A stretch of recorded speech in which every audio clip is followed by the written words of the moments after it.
Perhaps you think that different kinds of love are possible. Perhaps you think there's a kind of love for this, a kind for that, a way of loving one, another way of loving still another. Love is one. It has no separate parts and no degrees, no kinds nor levels, no divergences, and no distinctions. It is like itself, unchanged throughout. It never alters with a person or a circumstance. It is the heart of God and also of His Son. Love's meaning is obscure to anyone who thinks that love can change.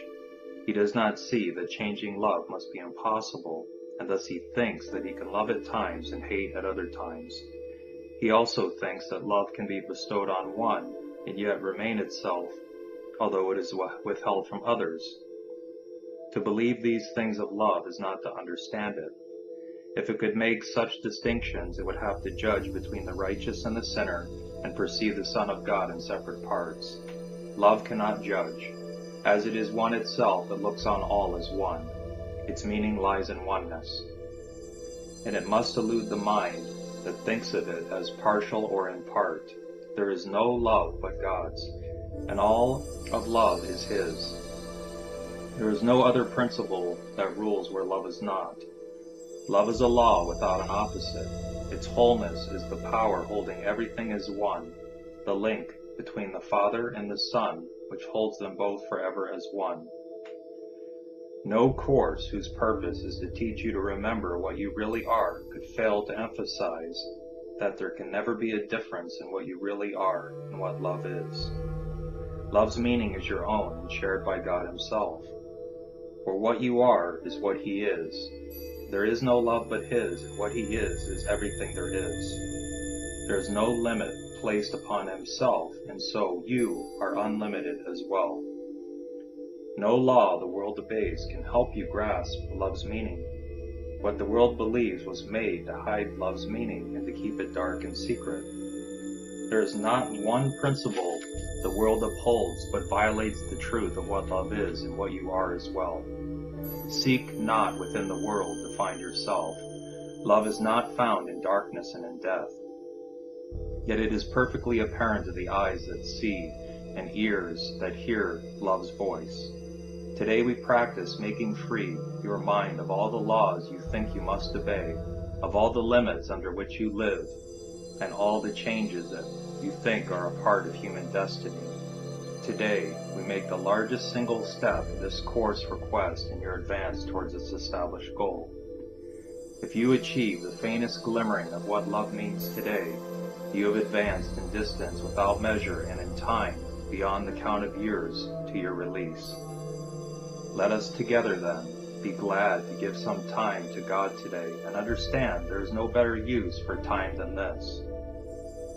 For 15 minutes twice today, escape from every law in which you now believe. Open your mind and rest. The world that seems to hold you prisoner can be escaped by anyone who does not hold it dear. Withdraw all value you have placed upon its meager offering and senseless gifts, and let the gift of God replace them all. Call to your Father, certain that His voice will answer. He Himself has promised this, and He Himself will place a spark of truth within your mind. Wherever you give up a false belief, a dark illusion of your own reality and what love means, He will shine through your idle thoughts today and help you understand the truth of love. In loving gentleness, He will abide with you as you allow His voice to teach love's meaning to your clean and open mind, and He will bless the lesson with His love. Today, the legion of the future years of waiting for salvation disappears before the timelessness of what you learn. Let us give thanks today that we are spared a future like the past. Today, we leave the past behind us, never more to be remembered, and we raise our eyes upon a different present, where our future dawns unlike the past in every attribute. The world in infancy is newly born, and we will watch it grow in health and strength to shed its blessing upon all who come to learn to cast aside the world they thought was made in hate to be love's enemy. Now are they all made free along with us. Now are they all brothers in God's love. We will remember them throughout the day because we cannot leave a part of us outside our love if we would know ourselves. At least 3 times an hour, think of one who makes this journey with you and who came to learn what you must learn. And as he comes to mind, give him the message from yourself. I bless you, brother, with the love of God, which I would share with you. For I would learn the joyous lesson that there is no love but God's and yours and mine and everyone's.